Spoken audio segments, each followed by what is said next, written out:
Delivery കഴിഞ്ഞു. വണ്ണം കുറയ്ക്കാൻ അടവ് 18 ബൈറ്റി. എത്ര ശ്രമിച്ചിട്ടും വണ്ണം കുറയുന്നില്ല. ഇനിയിപ്പോൾ ഇത്തിരിയെങ്കിലും കുറഞ്ഞാലും വയറ് മാത്രം പഴയതുപോലെ തന്നെ. എനിക്ക് മാത്രമാണോ ഇങ്ങനെ?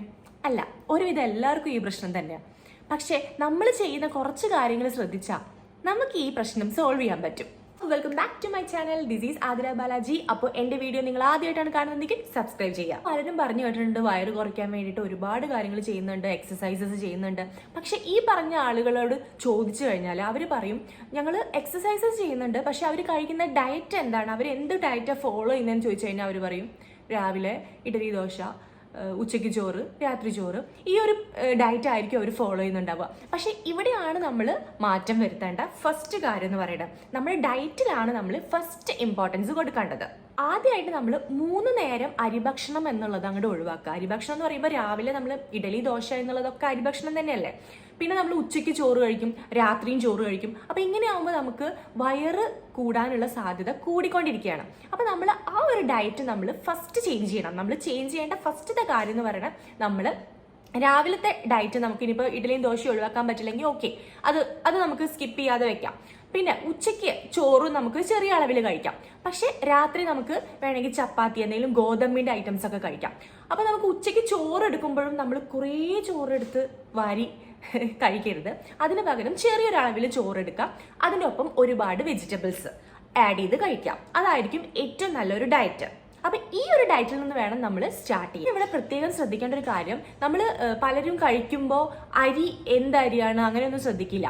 തവിട് കളഞ്ഞ അരി ആയിരിക്കും മിക്ക ആളുകളും ചിലപ്പോൾ കഴിക്കുന്നുണ്ടാവുക. പക്ഷെ ശരിക്കും പറഞ്ഞു കഴിഞ്ഞാൽ തവിട് കളയാതെ ഉള്ള അരി ഉണ്ടല്ലോ, ആ അരിയാണ് ഏറ്റവും ബെസ്റ്റ്. അപ്പൊ നമ്മൾ ചോറ് കഴിക്കുമ്പോൾ ആ അരി ചൂസ് ചെയ്യാൻ വേണ്ടി പ്രത്യേകം ശ്രദ്ധിക്കും. പിന്നെ ഈ മൈദ പോലത്തെ ഐറ്റംസ്, പിന്നെ ഷുഗറി ഐറ്റംസ്, പിന്നെ ഒരുപാട് ബേക്കറി ഐറ്റംസ് ഒക്കെ ഇങ്ങനെ കഴിക്കുന്നത് അത് മാക്സിമം അവോയ്ഡ് ചെയ്യാം. അപ്പൊ അതിൽ നിന്നും നമുക്ക് പ്രത്യേകിച്ച് ഒരു ഗുണങ്ങളും കിട്ടാനില്ല, ദോഷങ്ങൾ മാത്രമേ ഉള്ളൂ അല്ലെ. അപ്പൊ നമ്മൾ അത്തരത്തിലുള്ള ഫുഡ് ഐറ്റംസ് ഒക്കെ ഒന്ന് ഒഴിവാക്കി നോക്കാം. പിന്നെ പലരും ചെയ്യുന്ന ഒരു കാര്യമാണ് ഫ്രൂട്ട്സ് വാങ്ങും.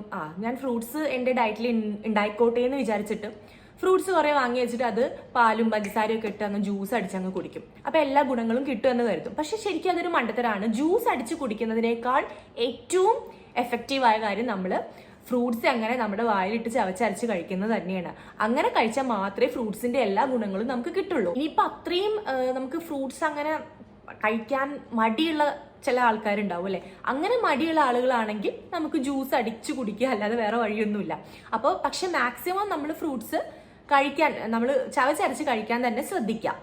ഒരുപാട് പ്രോസസ്ഡ് ഫുഡ്സ്, ഇപ്പം നമ്മൾ പുറത്തുനിന്ന് കഴിക്കുന്ന കുറേ സാധനങ്ങൾ ഉണ്ടാവുമല്ലോ, അതൊക്കെ ഒഴിവാക്കി ബിസ്ക്കറ്റ്സുകളാണെങ്കിൽ പോലും അതൊക്കെ മാക്സിമം കുറച്ചുകൊണ്ട് ഒരു ഡയറ്റ് കീപ്പ് ചെയ്യാം. ഇപ്പം നമ്മൾ ശ്രദ്ധിക്കേണ്ട ഒരു കാര്യം എന്ന് പറഞ്ഞാൽ 40% കാർബോഹൈഡ്രേറ്റും 40% പ്രോട്ടീനും 20% ഫാറ്റും, ഇങ്ങനെ ഒരു ഫോർമാറ്റിൽ നമ്മൾ ഡയറ്റ് ഫോളോ ചെയ്യുന്നതായിരിക്കും ഏറ്റവും ബെസ്റ്റ് ഓപ്ഷൻ. ചോറ് കഴിക്കണം എന്ന് നിർബന്ധമാണെങ്കിൽ ചോറ് എടുക്കണം. ചോറ് പാടെ ഉപേക്ഷിക്കണം എന്നല്ല, കുറച്ച് ചോറ് എടുക്കുക, കൂടുതൽ കറികൾ എടുക്കാം. കുറച്ച് ചോറിനോടൊപ്പം നമുക്ക് കൂടുതൽ വെജിറ്റബിൾസ് കിട്ടിക്കഴിഞ്ഞാൽ അതല്ലേ നല്ലത്. അപ്പോൾ ഒരു ചെറിയ അളവിൽ കാർബോഹൈഡ്രേറ്റ് എടുത്തിട്ട് നമുക്ക് കൂടുതൽ വെജിറ്റബിൾസ് ആഡ് ചെയ്യാം. പിന്നെ നമുക്ക് പ്രോട്ടീൻസ് ഇൻക്ലൂഡ് ചെയ്യാൻ വേണ്ടിയിട്ട് പ്രത്യേകം ശ്രദ്ധിക്കണം. പ്രോട്ടീൻസ് എന്ന് പറയുമ്പോൾ അറിയാമല്ലോ, നമുക്ക് മീറ്റ് ആഡ് ചെയ്യാം, അതുപോലെ മീൻ ആഡ് ചെയ്യാം. ഇപ്പോൾ നമ്മൾ വെജിറ്റേറിയൻസ് ആയ ആളുകളാണെന്നുണ്ടെങ്കിൽ നമുക്ക് അവർക്കൊരു ഓപ്ഷൻ എന്ന് പറഞ്ഞാൽ നമുക്ക് ചെറുപയർ, കടല, അങ്ങനെയുള്ള പരിപ്പ്, അതൊക്കെ നമുക്ക് ആഡ് ചെയ്തിട്ട് നമ്മുടെ ഡയറ്റിൽ പ്രോട്ടീൻസ് ആയിട്ട് ഇൻക്ലൂഡ് ചെയ്ത് കഴിക്കാം. പ്രോട്ടീൻസ് അടങ്ങിയ ഭക്ഷണം നമ്മൾ ശരിക്കും പറഞ്ഞു കഴിഞ്ഞാൽ പ്രഭാതത്തിലാണ് നന്നായിട്ട് കഴിക്കേണ്ടത്. അപ്പോൾ അതായത് പ്രഭാത ഭക്ഷണം രാജാവിനെ പോലെ എന്നല്ലേ. അപ്പോൾ രാജാവിനെ പോലെ കഴിക്കാന്ന് പറഞ്ഞു കഴിഞ്ഞാൽ രാവിലെ നല്ല കനത്തിൽ തന്നെ കഴിക്കണം. അപ്പോൾ കനത്തിൽ കഴിക്കുമ്പോൾ നമുക്ക് നല്ല പ്രോട്ടീൻസ് ഒക്കെ ആഡ് ചെയ്ത് കൊടുക്കാം. അപ്പോൾ പിന്നെ നമ്മൾ പലരും ചെയ്യുന്നൊരു മണ്ടത്തിനാണ് പ്രഭാത ഭക്ഷണം സ്കിപ്പ് ചെയ്ത് പോവാന്നുള്ളത്. അപ്പോൾ ഒരിക്കലും അങ്ങനെ സ്കിപ്പ് ചെയ്ത് കഴിഞ്ഞാൽ നമുക്ക് വയറ് ചാട്ടം കൂടുകയുള്ളൂ. അപ്പോൾ ഒരിക്കലും നമ്മൾ ബ്രേക്ക്ഫാസ്റ്റ് സ്കിപ്പ് ചെയ്യരുത്. നല്ല പ്രോട്ടീൻസ് ഒക്കെ മുട്ട, പഴം, അങ്ങനെയുള്ള നേന്ത്രപ്പഴം, അതൊക്കെ ആഡ് ചെയ്തിട്ട് തന്നെ നമുക്ക് നല്ല പ്രോട്ടീൻ സമ്പൽ സമൃദ്ധിയിൽ നമുക്ക് കഴിക്കാം കേട്ടോ. ഉച്ചയ്ക്ക് ചോറിനൊപ്പം ഞാൻ പറഞ്ഞ പോലെ ഇലക്കറികൾ, അതുപോലെ കൂടുതൽ വെജിറ്റബിൾസ്. ഇലക്കറികൾ എന്ന് പറയുമ്പോൾ പിന്നെ നമുക്ക് തൈര് നല്ലൊരു പ്രോബയോട്ടിക് ആയതുകൊണ്ട് തന്നെ തൈര്, മോര്, അങ്ങനെയുള്ള ഐറ്റംസ് ആഡ് ചെയ്ത് കഴിഞ്ഞാൽ നമുക്ക് അസിഡിക് പ്രോബ്ലംസ് അതൊക്കെ ഒഴിവാക്കാൻ പറ്റും. അപ്പൊ അതൊരു നല്ലൊരു ഓപ്ഷനാണ് തൈര്, മോര് ഒക്കെ ആഡ് ചെയ്ത് കഴിക്കുന്നത്. നോൺ വെജിറ്റേറിയൻസ് ആണെങ്കിൽ മുട്ട, മീൻ, ഇറച്ചി അങ്ങനെയൊക്കെ കഴിക്കുന്നതിനോടൊപ്പം തന്നെ നമുക്ക് വെജിറ്റേറിയൻസ് ആയ ആളുകളാണെങ്കിൽ പയറ്, കടല, സോയാബീൻ, അതൊക്കെ നല്ല പ്രോട്ടീൻസ് അടങ്ങിയ നല്ല ഫുഡ്സ് ആണ്. രാത്രി വളരെ സിമ്പിൾ ആയിട്ടുള്ള ഒരു ഫുഡായിരിക്കും ഏറ്റവും നല്ലത്. ശരിക്കും പറഞ്ഞു കഴിഞ്ഞാൽ കഞ്ഞിയൊക്കെ കുടിക്കുന്നതാണ് ഏറ്റവും ബെസ്റ്റ് ആയിട്ടുള്ള ഒരു ഓപ്ഷൻ കേട്ടോ. അപ്പൊ രാത്രി നമ്മൾ അങ്ങനെ കനത്തിലായിട്ടൊന്നും കഴിച്ചിട്ട് കിടക്കണ്ട, നമ്മുടെ വയറുചാട്ടത്തിനുള്ള സാധ്യത കൂട്ടുകയുള്ളൂ. അപ്പോൾ വളരെ ലൈറ്റ് ആയിട്ട് എന്തെങ്കിലും ഒന്ന് കഴിച്ച് ഉറങ്ങുക എന്നുള്ളതാണ് രാത്രി. പിന്നെ നമ്മൾ ഉറങ്ങുന്നതിന്റെ മുൻപ് ഒരു 2-3 മണിക്കൂർ മുന്നെങ്കിലും നേരത്തെ തന്നെ ഫുഡ് കഴിച്ച് വെച്ച് ഇരിക്കുക എന്നുള്ളതാണ് ഏറ്റവും നല്ലൊരു ശീലം കേട്ടോ. ഇങ്ങനെ ഒരു ഡയറ്റ് നമുക്ക് നല്ല രീതിയിൽ മുന്നോട്ട് കൊണ്ടുപോയി കഴിഞ്ഞാൽ നമുക്ക് നമ്മുടെ ബേസിക് പ്രശ്നങ്ങൾ അങ്ങോട്ട് മാറിക്കിട്ടും. അപ്പോൾ ഫസ്റ്റ് നമ്മൾ ചെയ്യേണ്ട ഈ ഡയറ്റ് എന്ന് പറഞ്ഞു കഴിഞ്ഞാൽ നമ്മൾ ഫുഡ് നന്നായിട്ട് ഈ ഒരു ഓർഡറിൽ രാവിലെ ഉച്ചയ്ക്കും വൈകിട്ടൊക്കെ ഈ ഒരു ഓർഡറിൽ കഴിച്ചു പോവാം. പിന്നെ നമുക്ക് നട്ട്സ് ഫ്രൂട്ട്സ് അതൊക്കെ നന്നായി ഇൻക്ലൂഡ് ചെയ്തിട്ട് കഴിക്കാം കേട്ടോ.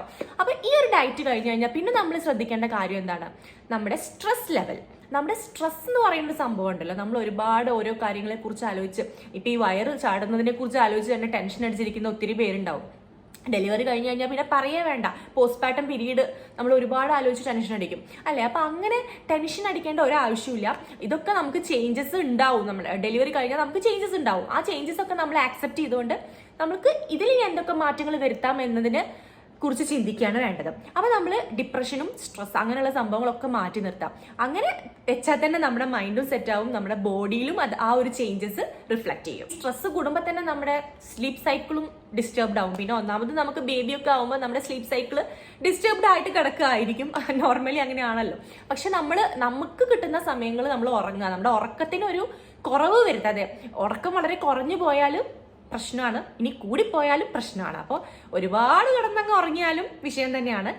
പക്ഷെ നമ്മളൊരു 8 മണിക്കൂറെങ്കിലും നമുക്കൊരു ദിവസം ഉറങ്ങാൻ പറ്റുന്നുണ്ടോ എന്നുള്ളത് നോക്കുക. ചിലപ്പോൾ കണ്ടിന്യൂസ് ആയിട്ട് ഉറങ്ങാനൊന്നും പറ്റില്ല, കാരണം ഒരു ഡെലിവറി കഴിഞ്ഞ ഒരു സ്ത്രീ അല്ലെങ്കിൽ കുറച്ചു കാലത്തേക്ക് നമുക്ക് അങ്ങനെയാണല്ലോ, എന്തായാലും നമ്മുടെ സ്ലീപ്പ് സൈക്കിൾ തെറ്റും. അപ്പം നമ്മൾ എന്നാലും ഒരു ബാലൻസ് ചെയ്ത് നമുക്ക് ഉറക്കം, എനിക്ക് പകൽ സമയം ഉറങ്ങാൻ പറ്റുകയാണെങ്കിൽ അങ്ങനെ, ഇനിയിപ്പോൾ വർക്കിംഗ് വുമൻസ് ആണെങ്കിൽ നമുക്ക് എന്താ പറയുക, നമുക്ക് ആ ഒരു ടൈം ഒന്ന് സെറ്റ് ചെയ്ത് കൊണ്ടുപോവാം. അത്യാവശ്യം നല്ല ഉറക്കം കിട്ടുന്നുണ്ടെന്ന് ഉറപ്പ് വരുത്തിയിട്ട് മുന്നോട്ട് പോവാം. അപ്പോൾ നമ്മുടെ ഡയറ്റും അതുപോലെ സ്ട്രെസ് സ്ലീപ്പ് കാര്യങ്ങളൊക്കെ നന്നായി ശ്രദ്ധിക്കാം. ഇനി നമുക്ക് വേണ്ട ഒരു കാര്യം എന്ന് പറഞ്ഞാൽ നമ്മൾ അഡീഷണൽ ആയിട്ട് ചെയ്യേണ്ട ഒരു കാര്യമാണ് നമ്മൾ വർക്കൗട്ട്.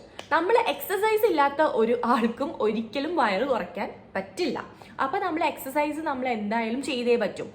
പിന്നെ ഇപ്പം കുറേ പേര് പറയും ഞാൻ രാവിലെ ഓടും ചാടും ഡാൻസ് കളിക്കും, പക്ഷെ എത്രയൊക്കെയായിട്ടും എനിക്ക് വയറ് കുറയുന്നില്ലെന്ന്. അപ്പം ശരിക്കും പറഞ്ഞാൽ ഓട്ടം ചാട്ടം ഇതൊക്കെ നല്ല എക്സസൈസസ് തന്നെയാണ്, പക്ഷെ അത് നമ്മുടെ ഓവറോൾ ബോഡിക്ക് നല്ലതാണ്. പക്ഷെ വയറ് കുറയ്ക്കുക എന്നുള്ള ഒരു ലക്ഷ്യത്തോടു കൂടിയാണ് നിങ്ങൾ വർക്കൗട്ട് ചെയ്യുന്നത് എന്നുണ്ടെങ്കിൽ അതൊന്നും പോരാ. നമ്മൾ വയറ് കുറയ്ക്കാനുള്ള സ്പെസിഫിക് എക്സസൈസസ് തന്നെ ചെയ്തേ മതിയാകും. അപ്പം അതുകൊണ്ട് ഞാൻ കുറച്ച് ചെയ്തിട്ടുള്ള കുറച്ച് വർക്കൗട്ട്സുകൾ വയറ് കുറയ്ക്കാൻ വേണ്ടി ഹെൽപ്പ് ചെയ്യുന്ന ഞാൻ ചെയ്തിട്ടുള്ളതും പിന്നെ ഞാൻ കുറച്ച് റെഫർ ചെയ്തിട്ടുള്ള കുറച്ച് എക്സസൈസസും ആണ് ഞാൻ നിങ്ങളുടെ മുന്നിൽ കാണിച്ചു തരാൻ പോണേ. അപ്പം ഞാൻ എന്തൊക്കെ ചെയ്തു എന്നുള്ളത് നമുക്കൊന്ന് കണ്ടുനോക്കാം. അപ്പോൾ ഇതാണ് ഫസ്റ്റ് എക്സസൈസ്. ഇതൊരു 15 തവണ ചെയ്യുക, കണ്ടിന്യൂസ്ലി ചെയ്യുക, എന്നിട്ട് 1 മിനിറ്റ് റെസ്റ്റ് എടുക്കാം. വീണ്ടും അതേ തന്നെ റിപ്പീറ്റ് ചെയ്തിട്ട് 15 തവണ ചെയ്യുക, പിന്നെ 1 മിനിറ്റ് റെസ്റ്റ് എടുക്കുക. അങ്ങനെ ഒരു 3 സെറ്റായിട്ടാണ് ഇത് ചെയ്യേണ്ടത് കേട്ടോ. ഇനി രണ്ടാമത്തെ എക്സസൈസ് ഇതാണ്. മലർന്ന് കിടന്നിട്ട് ഇതുപോലെ സൈക്ലിംഗ് ഒക്കെ ചെയ്യുന്ന ഒരു രീതിയിൽ ഇങ്ങനെ കാല് പൊന്തിച്ചു കൊടുക്കുന്ന ഒരു രീതി.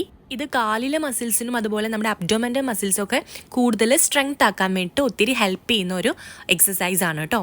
തേർഡ് എക്സസൈസ് ആണിത്. ഇത് നമുക്ക് 2 കാലും ഒരുമിച്ച് തന്നെ പൊന്തിച്ച് ഇങ്ങനെ വെക്കുന്ന രീതിയാണ്.